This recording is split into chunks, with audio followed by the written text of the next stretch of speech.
10 years kaming magka-live-in dito ng boyfriend ko sa ibang bansa. May asawa at anak siya sa Pinas. Napunta siya dito sa ibang bansa dahil sa asawa niya, hindi daw makaya ang trato sa kanya. At para mabigyan na rin ng magandang buhay ang mga anak niya. At dito kami nagkakilala. Nagkakasama lang kami every day of ko 3 days. Ako lang ang pamilya at kaibigan niya dito. Meron siyang kapatid pero malayo dito sa amin, about 9 hours drive. Mula nung nagkakilala na kami, alam kong may sakit siya na diabetic. Last week, galing kami sa doktor niya sa kidney. And nasa stage 5 na siya ng chronic kidney disease. Sooner or later, kailangan niyang mag-dialysis. Umattend na rin kami ng dialysis education. At ito nga yung problema ko sa kanya ngayon. Ayaw niyang ipaalam sa mga kapatid niya at pamilya niya na nandito sa ibang bansa kung anong sitwasyon niya ngayon. Sabi niya kapag sinabi niya sa pamilya niya sa Pinas, pauuwiin siya at ayaw niyang maging pabigat sa kanila at sa gastusin ng pagpapagamot at dialysis niya. Pinilit ko siyang sabihin sa pamilya niya kung ano yung sitwasyon niya,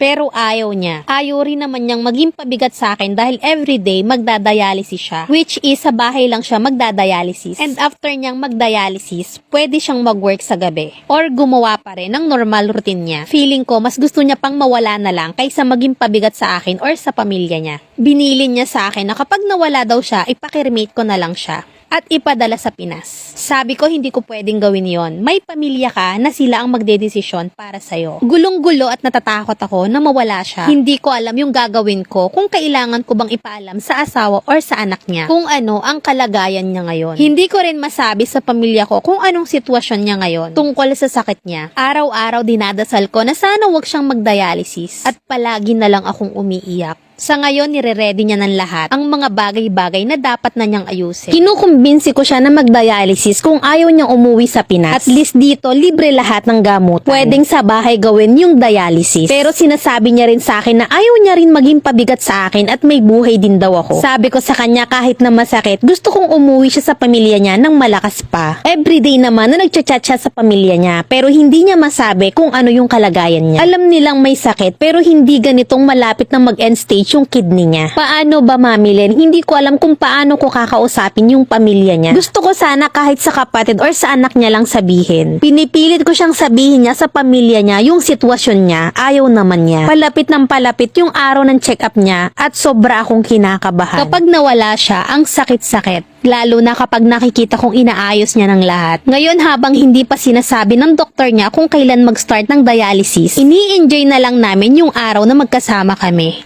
Mami Len, sana mabigyan mo ako ng advice. Wala akong ibang mapagsabihan sa sitwasyon na walang huhusga sa akin. Alam ko naman na maling magmahal ng may asawa at palagi ko yung hinihingi ng tawad kay Lord. Maraming salamat po. Confidential na lang po yung identity ko.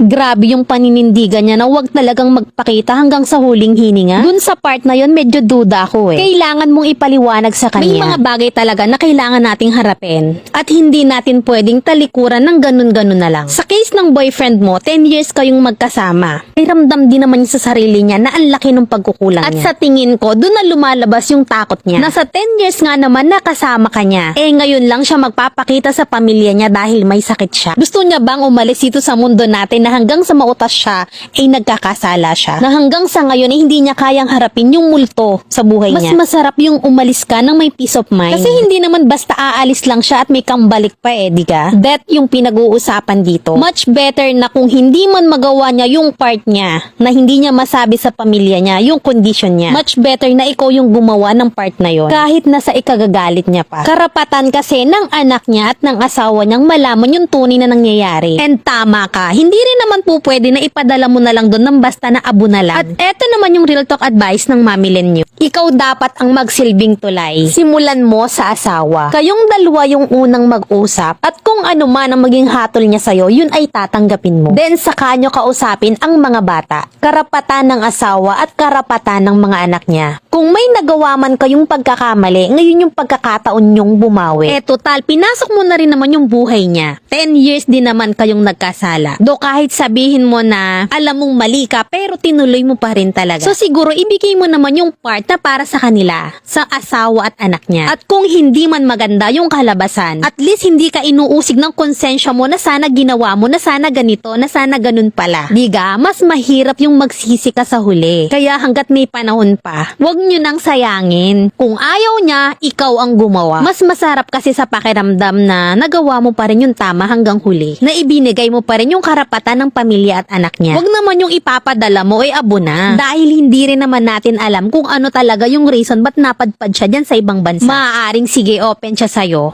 at malaki yung tiwala mo sa kanya. Pero hindi ka ba naku-curious na bilang na yung oras niya dito sa mundo pero hindi niya pa rin kayang harapin yung pamilya niya? Hindi rason yung magiging pabigat lang siya at ayaw niyang umasa sa pamilya niya. Kaya ayaw niyang magpakita. Kaya hanggat maaga pa, gawin mo kung ano yung tama.